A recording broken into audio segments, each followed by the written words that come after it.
BJP और संघ ये कितने मिले जुले हैं और क्या ये एक ही हैं? क्या ये एक दूसरे के प्रमोटर हैं या फिर क्या ये बिल्कुल अलग अलग है और उनको जबरदस्ती साथ में जोड़ा जाता है? Hey guys, hello and welcome to another episode of the free spoken podcast. मैं हूं आपका होस्ट सनद और आज हमारे साथ हैं अश्विनी जी। अश्विनी जी दिल्ली यूनिवर्सिटी में असिस्टेंट प्रोफेसर हैं। इसके साथ साथ वो संघ के दैट इज आरएसएस राष्ट्रीय स्वयंसेवक संघ के एक विश्लेषक, एक ऑब्जर्वर है, एक चिंतक है।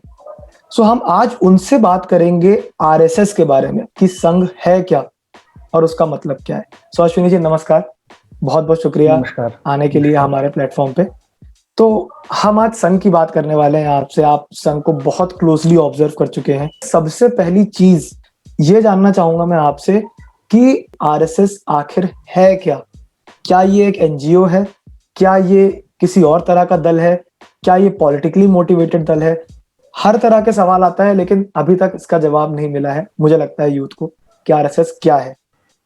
बहुत अच्छा, बहुत धन्यवाद आप हमसे बात करने के लिए। और एक बात मैं क्लियर कर दूं कि मैं संघ के तरफ से आधिकारिक बात करने के लिए नहीं हूं। संघ का समझ रखता हूं मैं, और संघ के बारे में मैं क्लोजली ऑब्जर्व करता हूं, पढ़ता रहता हूं। और एक शिक्षक होने के नाते जो मेरा ऑब्जर्वेशन है, मैं अपने ज्ञान के हिसाब से आप लोगों को कोशिश करूंगा बातें आप लोगों तक पहुंचाने की। राष्ट्रीय स्वयंसेवक संघ में 3 शब्द है, आप देखेंगे तो राष्ट्रीय स्वयंसेवक और संघ। संघ बेसिकली समूह होता है। स्वयं सेवक ये एक ऐसा वर्ड है जिसको समझना बहुत जरूरी है। स्वयं सेवक और फिर राष्ट्रीय। राष्ट्रीय का मतलब हम सब लोग जानते हैं, नेशनल इंटरेस्ट में। स्वयं सेवक हो गया ऐसा हमारे समाज का ऐसा व्यक्ति जो खुद के प्रेरणा से समाज के, राष्ट्र के लिए काम करे। अब ऐसा ऐसा ऐसा ग्रुप ऑफ पीपल को हम लोग राष्ट्रीय स्वयंसेवक संघ कहते हैं। हमारे समाज से ही ऐसे लोग जो अपनी प्रेरणा से अपने समाज के लिए, अपने राष्ट्र के लिए, राष्ट्र हित में काम करे, ऐसे ग्रुप ऑफ पीपल को हम लोग राष्ट्रीय स्वयंसेवक संघ कहते हैं। ऐसे संगठन को कहते हैं हम राष्ट्रीय स्वयंसेवक संघ कह सकते हैं। अब बात है कि स्वयंसेवक है क्या, तो मैंने कहा कि अपने स्वयं की प्रेरणा से जो कार्य करने वाला हो। एक होता है कि किसी तरह से आप मोटिवेट, जैसे आपने अभी जब परिचय कर रहे थे तो आप बता रहे थे कि पॉलिटिकली मोटिवेटेड है क्या, तो जब स्वयं सेवक है स्वयं की प्रेरणा से, तो कहीं से कोई मोटिवेशन नहीं है, स्वयं का प्रेरणा है। अब स्वयं के प्रेरणाओं के व्यक्तियों का समूह है ये, तो सबको अपने से प्रेरणा लेना है और इस समाज के लिए कार्य करना है और अल्टीमेटली राष्ट्र के लिए काम करना है, राष्ट्र हित के लिए काम करना है। तो राष्ट्रीय स्वयंसेवक संघ बेसिकली यही है। और एक छोटा चीज मैं ऐड करना चाहूंगा कि ऐसे एक परिभाषा से समझना बहुत मुश्किल है संघ को। संघ को अगर समझना है, वास्तव में अगर आप समझना चाहते हैं, तो संघ का जो प्राण है, संघ का जो रीढ़ है, संघ का जो बैकबोन है, वो है शाखा। तो शाखा में थोड़ा सा समझाता हूँ, फिर आपको संघ समझ में आएगा। राष्ट्रीय स्वयंसेवक संघ का एक ही कार्य है, वो है व्यक्ति का निर्माण। और जब हम व्यक्ति निर्माण कहते हैं तो व्यक्ति में संस्कार का निर्माण, और जो शाखा है वह संस्कार का केंद्र है। तो उस केंद्र पे हमारे समाज के व्यक्तियों का संस्कार का निर्माण होता है, व्यक्ति का निर्माण होता है, और वह व्यक्ति फिर हमारे समाज कार्य के लिए उपयोगी होते हैं, हमारे समाज में कार्य करते हैं। तो एक ऐसा जगह जहां पर में हमारे परिवार के, हमारे समाज के बच्चों के अंदर ऐसा संस्कार विकसित किया जाता है, जिस संस्कार के माध्यम से वह पहले तो अपने आप को निर्माण करता है, उस संस्कार का अपने अंदर में, फिर उस संस्कार का निर्माण करते हुए अपने समाज के रक्षा के लिए, अपने देश के रक्षा के लिए वो हर एक कार्य करता है। वो अब हर एक कार्य क्या हो सकता है, तो छोटा सा उदाहरण मैं बताता हूँ कि जहाँ संघ का शाखा लगता है, उस वातावरण को साफ रखना, उस वातावरण में पेड़ पौधों को लगाना, उस वातावरण में कोई इस तरह का गलत कार्य ना हो, इसका देखभाल करना, उस समाज के बच्चों में कोई गलत आदत ना लग जाए, उसका देखभाल करना, उस समाज में कोई अगर पिछड़े हुए लोग हैं इकोनॉमिकली रूप से, उसको कैसे मजबूत करा जाए, ये कार्य करना, उस समाज में कैसे दृढ़ता आए, कैसे संस्कार आए, इन सब बारों में चिंतन करना जहाँ से शुरू होता है, उसको हम शाखा कहते हैं। और वहीं से संस्कार निर्माण होकर के व्यक्ति विभिन्न विभिन्न क्षेत्रों में हमारे समाज में कार्य करते हैं। और अल्टीमेटली जब हम समाज को अच्छा करते हैं तो वही समाज मिलकर के राष्ट्र होता है, तो हम राष्ट्र के हित में काम करते हैं। बिल्कुल नहीं अश्विनी जी, मुझे लगता है आपने आप कह तो रहे थे कि इसको समझना बहुत मुश्किल है, बट मैं जिस तरह से इसको समझ पाया और मुझे लगता है दर्शक भी समझ पाएँगे कि आप इंसान को डेवलप करते हैं, ना कि लोगों को किसी कार्य पे लगाना कि भूखों को खाना दे दिया, ये वो नहीं। आप उसके अंदर की एक एक पर्सनैलिटी को डेवलप करते हैं, जो आगे जाके उसको उस सामाजिक कार्य करने के लिए अंदर से ही प्रोत्साहित करती है। आपने यहाँ संस्कारों की बात करी। संस्कार एक ऐसी चीज़ है जो हिंदी का वर्ड है, इंडियन फैमिलीज़ में बहुत ज़्यादा आता है और हिंदू कल्चर का एक बहुत इम्पोर्टेंट पार्ट है। तो यहाँ से मेरा आपसे दूसरा सवाल या फिर कह लीजिए समझने का जो तत्व है कि आरएसएस और हिंदुत्व को एक समझा जाता है। सो कितने हद तक ये सच्चाई आपने इतनी क्लोज़ली ऑब्ज़र्व किया है कि आरएसएस हिंदुओं के लिए है, हिंदुओं का संघ है और ये सिर्फ़ और सिर्फ़ हिंदू को ही प्रमोट करता है? कितनी सच्चाई है इस बात में?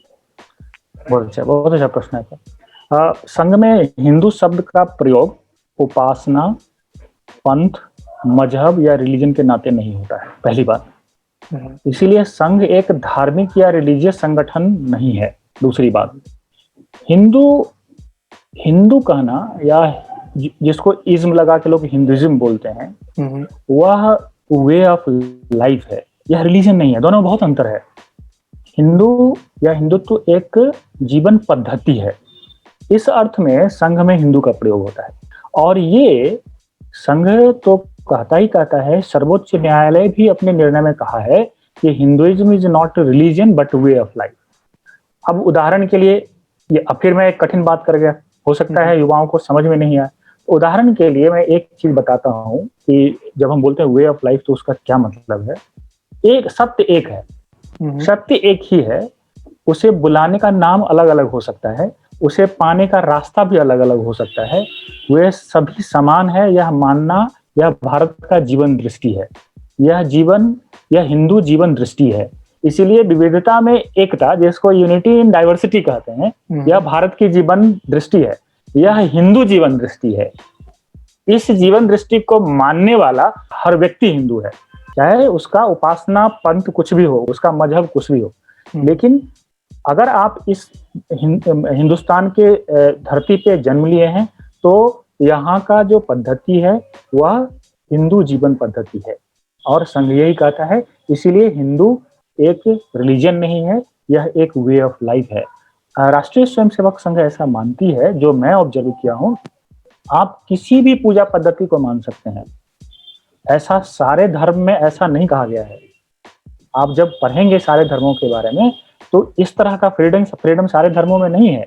दूसरे धर्मों में कहा गया है सिर्फ यही रास्ता है, लेकिन हिंदू जीवन पद्धति में ऐसा नहीं कहा गया है। कहा गया है कि आप पूजा का पद्धति, उपासना पद्धति कुछ भी रख सकते हैं, क्योंकि रास्ता सबका विभिन्न रास्ताओं से चलते हुए जाना एक ही जगह है। सही बात है। इसको राष्ट्रीय स्वयंसेवक संघ मानती है और इस पृथ्वी पर जो जन्म लिया है उसको ये हिंदू जीवन पद्धति को मानना चाहिए और यही राष्ट्रीय स्वयंसेवक संघ मानती है। तो जो यूजुअली मीडिया में या लोगों के मन में है वो एक मिथ है, वह मिथ के रूप में फैलाया गया है शुरू से ही और वही युवाओं के दिमाग में रहता है। इसीलिए मैं कहता हूँ कि अगर संघ को समझना है विस्तृत रूप से तो संघ का जो मूल है, जो संघ का प्राण है, जो संघ का रीढ़ है, शाखा, उस शाखा में जाना चाहिए, उस शाखा को समझना चाहिए। जब आप शाखा को समझेंगे तो संघ को विस्तृत रूप से आपको समझना है, समझ पाऊंगा। सो वहां पे अगर हम ये बात करें कि ठीक है, आपने मुझे लगता है बहुत अच्छी बात बोली कि हिंदुइज्म कोई धर्म नहीं दर्शाता है, Hinduism is a way of life and that is wonderful. However, इसका मतलब क्या ये हुआ कि आरएसएस में हिंदुइज्म के अलावा या फिर हिंदू लोगों के अलावा भी बाकी धर्म के लोग या बाकी धर्म के विंग्स होते हैं? राष्ट्रीय स्वयंसेवक संघ कोई सदस्यता अभियान नहीं चलाती है और न कोई इसका सदस्यता पर्ची होता है कि आप एक सदस्यता पर्ची कटवा लेंगे और राष्ट्रीय स्वयंसेवक संघ के सदस्य हो गए, ऐसा नहीं है। राष्ट्रीय स्वयंसेवक संघ में जो भी स्वयंसेवक हैं, वो राष्ट्रीय स्वयंसेवक संघ के सदस्य हैं और इस स्वयंसेवक होने का क्राइटेरिया कोई मजहब या पंथ नहीं है। किसी भी मजहब के, किसी भी पंथ के, किसी भी संप्रदाय के व्यक्ति राष्ट्रीय स्वयंसेवक संघ के स्वयंसेवक हो सकते हैं। अब आपको समझ में आ गया होगा कि यहाँ किसी को कोई रोक टोक नहीं है। ये सारे धर्मों के, सारे पंथों के, सारे संप्रदायों को समान रूप से इसमें आने का अधिकार है। समझे सर। तो राष्ट्रीय स्वयंसेवक संघ में एक ये बहुत बड़ी मिथ मुझे लगता है लोगों की टूट जाएगी इस बात से कि सिर्फ हिंदुओं के लिए है या फिर सिर्फ हिंदू ही उसमें जा सकते हैं। आप किसी भी मजहब के हैं, आप किसी भी जगह से आए हैं, किसी भी पंथ के हैं, आप आरएसएस के पार्ट बन सकते हैं। यहाँ से एक और, आप अगर रिलीजियस बायस को हटा के एक जेंडर बायस की तरफ बढ़ता हूँ थोड़ा सा, कि आरएसएस में अमूमन, मतलब मैं कहूंगा ज्यादातर, और ये चीज तो मैंने भी देखी है, मेरे भी जितने दोस्त हैं, जितने भी लोग हमने देखे हैं, या टीवी पे भी जो लोग आते हैं, सब आदमी होते हैं, ऑल आर मेन। तो क्या आरएसएस सिर्फ आदमियों का संघ है या इसमें औरतें और महिलाओं और बेटियों का भी रोल होता है? जब हमने आपको बताया कि इस समाज के लिए कार्य करने वाला अपनी प्रेरणा से कोई भी व्यक्ति इस समाज के लिए कार्य कर सकता है, राष्ट्र के लिए कार्य कर सकता है, तो उससे यह बात स्पष्ट हो जाती है कि ऐसा कुछ नहीं है कि केवल मेल ही आते हैं। बहुत सारे हमारे राष्ट्रीय स्वयंसेवक के बारे में विचार रखने के लिए जो आप बात कर रहे थे, वह फीमेल भी आती हैं। हमारे जो एजुकेशनिस्ट हैं या फिर हमारे चिंतक हैं, वो भी आकर के अपना पक्ष रख सकते हैं, और वो भी समाज और राष्ट्र के लिए, ऐसा जरूरी नहीं कि समाज और राष्ट्र का कार्य केवल पुरुष ही कर सकता है। आप जब इतिहास पढ़ेंगे तो बहुत सारी ऐसी महिलाएं हैं, वीरांगनाएं हैं जो हमारे समाज और राष्ट्र के लिए काम किए हैं। हाँ, कुछ लिमिटेशंस होते हैं, उसके कारण से शुरू में ऐसा था कि राष्ट्रीय स्वयंसेवक संघ में शाखाओं में पुरुष का आना होता था। तो बाद में 1936 में आकर के राष्ट्रीय सेविका समिति का निर्माण हुआ। अच्छा। जो कार्य राष्ट्रीय स्वयंसेवक संघ का है, वही कार्य राष्ट्रीय सेविका समिति का है, जो फीमेल विंग है। सिमिलर काम है। तो जो कार्य राष्ट्रीय स्वयंसेवक संघ करता है, वही काम राष्ट्रीय सेविका समिति करती है, और उसमें फीमेल का विंग है। आप गूगल करके देखेंगे तो आपको समझ में आएगा, एक ही कार्य दोनों का है।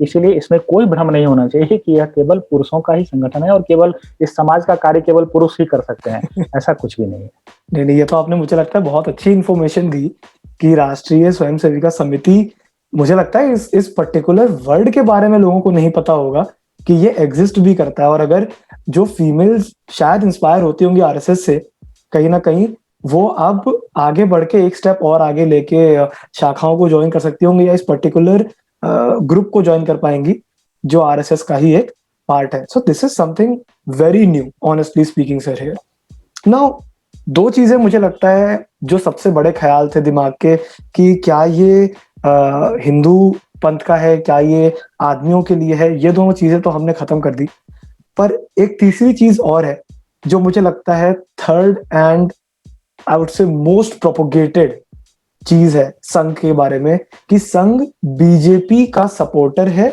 और या तो बीजेपी भारतीय जनता पार्टी संघ का एक पॉलिटिकल विंग है, या बीजेपी का एक नॉन पॉलिटिकल विंग संघ है। तो इस चीज के ऊपर आपका विश्लेषण क्या कहता है कि बीजेपी और संघ ये कितने मिले जुले हैं, और क्या ये एक ही हैं, क्या ये एक दूसरे के प्रमोटर हैं, या फिर क्या ये बिल्कुल अलग अलग है और उनको जबरदस्ती साथ में जोड़ा जाता है? बहुत बढ़िया। देखो, जब मैं पहले ही बोला कि राष्ट्रीय स्वयंसेवक संघ स्वयं में जितने भी लोग कार्य करते हैं, राष्ट्रीय स्वयंसेवक संघ के जो स्वयंसेवक हैं अपने प्रेरणा से समाज के लिए कार्य करते हैं। तो इस समाज में हाँ, एक बात है कि देखो, विभिन्न सोच के लोग हैं, तो एक ही प्लेटफॉर्म में सब कार्य नहीं कर सकते हैं। हम कहेंगे कि सब मिलाकर के एक ही पॉलिटिकल पार्टी हो जाए, ऐसा भी संभव नहीं है।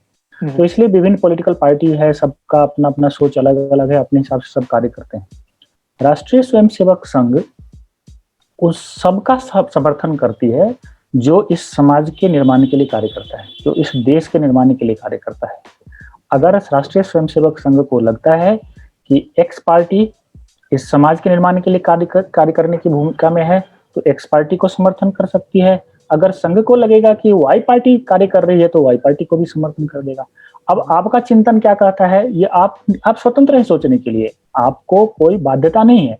आप ये भी सोच सकते हैं कि राष्ट्रीय स्वयंसेवक संघ कांग्रेस को समर्थन करती है, तो अगर कांग्रेस अच्छा कार्य करेगी तो जरूर राष्ट्रीय स्वयंसेवक संघ कांग्रेस को समर्थन करेगी। इसमें कोई बुराई भी नहीं है, क्योंकि मैंने पहले भी कहा कि समाज के कार्य के लिए, समाज की अच्छाई के लिए, इस देश की अच्छाई के लिए, राष्ट्र की अच्छाई के लिए जो कार्य करेगा राष्ट्रीय स्वयंसेवक संघ उसका समर्थन करेगी। अब ये अलग बात है कि लोगों को दिखता है कि केवल बीजेपी राष्ट्र के हित के लिए काम करती है, तो लोग उसको जोड़ देते हैं संघ के साथ। ऐसा नहीं है। मैंने तो कहा कि अगर कांग्रेस राष्ट्र हित का काम करे तो राष्ट्रीय स्वयंसेवक संघ उसको भी समर्थन करेगी, तो आप उसको फिर कनेक्ट कर पाएंगे। आप कनेक्ट नहीं कर पाते हैं कांग्रेस के साथ, आप कनेक्ट नहीं कर पाते हैं दूसरे पार्टी के साथ, क्योंकि आपको लगता है कि ये राष्ट्र हित में कार्य वो नहीं कर पा रहे हैं, इसलिए आप संघ को उससे नहीं जोड़ते हैं। जिसके बारे में आपको लगता है कि राष्ट्र हित में काम करते हैं, क्योंकि राष्ट्रीय स्वयंसेवक संघ राष्ट्र हित में काम करती है, आप उसके साथ उसको जोड़ते हैं, और इस सोच में आप स्वतंत्र हैं। इसमें कोई बाध्यता नहीं है। राष्ट्रीय स्वयंसेवक संघ आपको बाध्य नहीं कर सकती इसको सोचने के लिए कि आप मेरे बारे में ऐसा ही सोचो। ऐसा कभी नहीं, ऐसा कभी नहीं कर सकती है वो। तो आप जिस दिन देखेंगे कि कांग्रेस या अन्य पार्टी राष्ट्रहित में काम कर रही है, आप राष्ट्रीय स्वयंसेवक संघ को उसके साथ जोड़ना शुरू कर देंगे। तब उस दिन कहा जाएगा कि क्या कांग्रेस राष्ट्रीय स्वयंसेवक संघ का से ऐसे मोटिवेट होकर काम करती है। ये सब बिल्कुल आप पर निर्भर करता है, कि समाज के व्यक्ति पर निर्भर करता है। आपको जो दिखता है वो आप बोलते हैं, वो आप सोचते हैं, और उसमें आपको स्वतंत्रता है। जैसा मैं समझ पाया हूँ वैसा मैं आपको बता रहा हूँ। तो यहाँ पे आपके कहने का मतलब फिर ये हुआ कि ये देखने वालों की मानसिकता है कि कौन सी पार्टी काम कर रही है और संघ उसके साथ जुड़ रहा है। तो ये बहुत अच्छी चीज है। मुझे लगता है कि काफी क्लैरिटी मिली इस बात से कि संघ को किसी को प्रमोट करने का कोई वो नहीं है। संघ अपना काम करता है। जनता और मीडिया, मैं कहूंगा एक बहुत इंपॉर्टेंट एस्पेक्ट है कि वो जो दिखाती है वो आप मानते हो, और आप जो मानते हो वही आप प्रोपोगेट करते हो, इसीलिए धारणाएं बनती हैं। तो चलिए, ये मैंने चीज तो कहा ऐसी ही कि अगर समाज के लोगों को लगता है कि भारतीय जनता पार्टी राष्ट्रहित का काम करती है और आप उसको संघ से जोड़ते हैं, तो आपका मत है, उसमें राष्ट्रीय स्वयंसेवक संघ के लोगों को कोई बुरा भी नहीं लगता है। आगे जब किसी और पार्टी के साथ जोड़ेंगे तो आपका मत है, उसमें भी उसको बुरा नहीं लगेगा, क्योंकि अल्टीमेटली इस राष्ट्र निर्माण का कार्य जो भी करेगा उसमें राष्ट्रीय स्वयंसेवक को संघ को खुशी होगी। हाँ, आप अगर किसी गलत एलिमेंट से जोड़ेंगे, हाँ, तो वहां पे संघ बिल्कुल इस चीज को करेगा कि हम इस चीज के समर्थक नहीं हैं, तो आप इस चीज से हमें मत जोड़िए। स्वाभाविक बात है। हमने कहा कि समाज निर्माण का कार्य, राष्ट्र निर्माण का कार्य, तो उसमें गलत चीज तो आता नहीं है।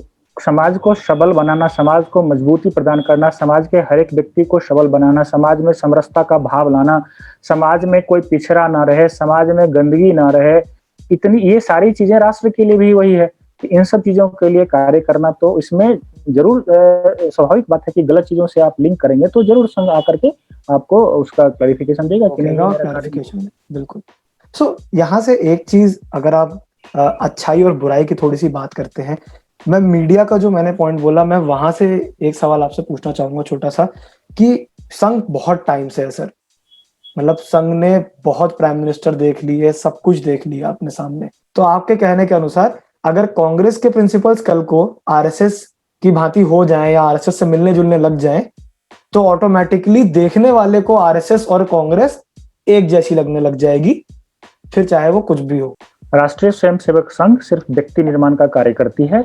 जिस व्यक्ति में संस्कार निर्माण का कार्य करती है, उसके माध्यम से समाज निर्माण हो, समाज का कार्य हो और राष्ट्र का कार्य हो, सिर्फ यही राष्ट्रीय स्वयंसेवक संघ का कार्य है। बाकी इस समाज के लोग अपने हिसाब से जिस तरह से सोचें उस तरह से स्वतंत्र हैं सोचने के लिए, ऐसा मैंने कहा। सो आप जब भी संघ की हिस्ट्री में थोड़ा जाते हैं, बहुत सारे इल्जाम लगते आए हैं कि संघ एक इनलैंड टेररिज्म स्क्वाड की तरह है। एक टाइम था बजरंग दल का जैसे जो मजाक भी उड़ाया जाता है और मीडिया में काफी सीरियसली दिखाया जाता है कि बजरंग दल एक हिंदू टेररिज्म फैलाता है, एक मॉरल पुलिसिंग करता है, कम्युनिटी पुलिसिंग करता है, इस तरह से प्रमोट किया जाता है। आरएसएस को बजरंग दल जितना तो नहीं, पर हाँ कई एक जगहों पे आरएसएस को भी इसी तरह से पोर्ट्रे करते हैं, जिसकी वजह से again being a representative of youth, I feel कि यूथ को लगता है कि आरएसएस जैसी पार्टी मतलब ऑर्गेनाइजेशंस का पार्ट बनने में कोई दिलचस्पी नहीं होती किसी को। सो इस बारे में बताइए कि जो ये इनलैंड टेररिज्म, मतलब आपके भारत के अंदर के जो ये एक टर्म दे दी गई है, Hindu terrorism, inland terrorism, RSS terrorism फैलाता है, आरएसएस दंगाइयों का गुड़ है, इसके ऊपर आपका क्या कमेंट रहा है कि ये कितना सत्य है हिस्ट्री को भी देखते हुए? मैंने शुरू में कहा कि राष्ट्रीय स्वयंसेवक संघ को समझने के लिए शाखा जाना जरूरी है, तो शाखा को समझना चाहिए। और शाखा में हमारे दो तरह के कार्य होते हैं, एक शारीरिक कार्य और एक बौद्धिक कार्य होते हैं। उस बौद्धिक कार्य में जब आप बौद्धिक कार्य के फिर बहुत सारे आयाम हैं, लेकिन वहां पर एक सुभाषित बोलने का परंपरा है। और सुभाषित, जैसे मैं एक उदाहरण आपको बताता हूँ संस्कृत में, अयम निजः परो बेति गणना लघु चेतसाम उदार चरिता नाम तू वसुधैव कुटुंबकम। यह मेरा है, वह पराया है, ऐसी गणना छोटे हृदय के लोग करते हैं। विशाल हृदय वालों के लिए तो ये सारी पृथ्वी ही कुटुंब है, अर्थात अतिथि के समान है। इस तरह का सुभाषित का गान किया जाता है शाखा में। इस तरह के सुभाषित, मैं तो एक उदाहरण बताया हूँ, ऐसे सुभाषित को याद कराया जाता है जो शाखा में जाते हैं। उसी तरह से जब संघ के प्रार्थना को आप समझेंगे, आप उसको पढ़ें और विश्लेषण करें। मैं आपसे निवेदन करता हूँ और आपके माध्यम से सारे युवाओं को कि संघ के प्रार्थना को पढ़ें, तो आप देखेंगे कि उससे कितना भाव विकसित होता है राष्ट्र के प्रति। तो संघ ये सब कार्य करती है। जो चीज आप बता रहे हैं वो सब लोगों का सोच है, वो सब लोग मिथ फैलाते हैं और शुरू से फैलाते आए हैं, क्योंकि अगर वो फैलाएंगे नहीं तो उनकी दुकान बंद हो जाएगी। वो अपना दुकान चलाते रहना चाहते हैं, इसीलिए। तो जो मैं आपको शुरू में एक बताया आपको सुभाषित, ये सुभाषित सिखाया जाता है शाखा में। सर्वधर्म समावृत्ति, सर्व जाति समामति, सर्व सेवा परानीति, रीति संघस्य पद्धति।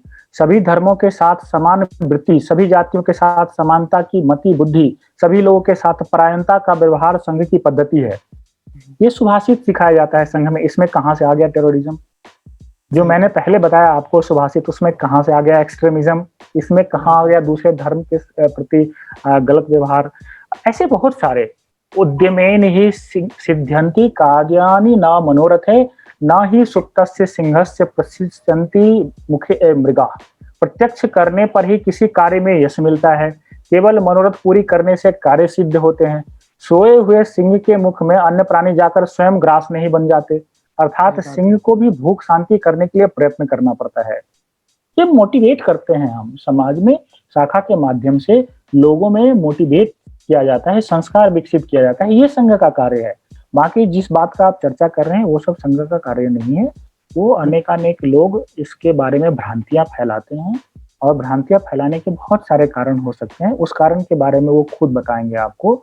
हमने तो जो संघ को जाना है, उस संस्कार में, उस संघ में शाखा के माध्यम से आपके शरीर को मजबूत करने का कार्य के लिए व्यायाम करवाया जाता है, और आपके अंदर संस्कार विकसित करने के लिए ऐसे सुभाषित, ऐसे बहुत सारे गीत वहां पर बोले जाते हैं। आपको गीत याद करवाए जाते हैं जिसमें राष्ट्रभक्ति से ओतप्रोत गीत होते हैं। और संघ की प्रार्थना को देखेंगे तो आपको समझ में आएगा कि यह प्रार्थना किस ओर हमको क्या संस्कारित करता है। ये सब संघ का कार्य है, और इस तरह से हमारे व्यक्ति का निर्माण करके उस व्यक्ति को समाज कार्य के लिए कहा जाता है कि आप, और कहा भी नहीं जाता है, वो खुद ही प्रेरणा लेकर के, उनको लगता है कि मेरा जीवन तो समाज कार्य के लिए है, तो वो करना शुरू कर देते हैं। ये संघ का कार्य है। बाकी सब मिथ है, ये सब भ्रम फैला जाता है। तभी वो स्वयं सेवक बनते हैं, उनके अंदर से ही प्रेरणा वो जागरूक होती है। और मुझे लगता है कि इन सब चीजों के बाद आप अगर इस तरह के सुभाषित लेंगे, इस तरह का व्यायाम करेंगे, मेंटली और फिजिकली डेवलप होंगे उन शाखाओं में जाके, तो उसके बाद जो मैं कहूंगा मेरी समझ आई आपकी इस बात को सुन के, वो ये कहती है कि इसके दो आयाम है। पहला, जो इन चीजों को प्रोपोगेट कर रहा है, जो इन चीजों को, इन बातों को फैला रहा है, संघ एक्सट्रीमिस्ट है, संघ टेररिस्ट है, उनका अपना उसमें कोई मोटिव है, या हो या ना हो वो एक बात है, लेकिन हाँ उसके वो बेसलेस चीजें हैं, वन। दूसरा, जो मुझे एक चीज आगे समझ आई कि आप किसी व्यक्ति को निखारते हैं, बनाते हैं, पर्सनालिटी डेवलप करते हैं, शाखा से निकलने के बाद वो क्या हरकतें करता है वो अल्टीमेटली तब भी उसी की चॉइस है। सो अगर आरएसएस के इतने बड़े ऑर्गेनाइजेशन में 4 लोग निकल के किसी भी गलत काम में इन्वॉल्व होते हैं बिकॉज ऑफ एनी इन्फ्लुएंस, चाहे वो पैसे का लोभ हो, चाहे वो गलत विचारधारा हो, या कुछ भी हो, तो वो फिर वो उनका अपना पर्सनल एक विचार है, और उस चीज को संघ ना कभी प्रमोट करता है, ना करेगा, और ना उस चीज के लिए कोई सपोर्ट देता है। सो ये सारी चीजें समझने के बाद मैं इतना एक चीज जरूर समझ पाया कि personality development is the basic motive of RSS, जिसके बाद समाज सेवा ऑटोमेटिकली इंसान के अंदर आ जाती है। थैंक यू अश्विनी जी, बहुत बहुत शुक्रिया आपका हमारे प्लेटफॉर्म पे आने का और हमारी ऑडियंस को बताने का, जो कि काफी युवा भी है इसमें, कि आरएसएस है क्या, इसका मकसद क्या है, और इन सारी मिथ्याओं को, मिथ्स को तोड़ने का, कि आरएसएस हिंदुओं की एक कम्युनिटी है, आरएसएस क्या कहते हैं आदमियों के लिए है सिर्फ, और आरएसएस बीजेपी या किसी भी पार्टी को प्रमोट करती है। Thank you so much sir. I really hope and I will definitely try कि मैं कभी शाखा का हिस्सा बन पाऊं जैसे ही मौका मिलता है। धन्यवाद sir. And guys, if you like the video, do share it, do subscribe to our channel, leave a like and do press the bell icon for the further videos. और हाँ, आप शाखा को, जैसा अश्विनी जी ने बोला, अगर समझना चाहते हैं संघ को, तो you can always try going to a shakha and understand RSS. Thank you so much sir. Bye bye.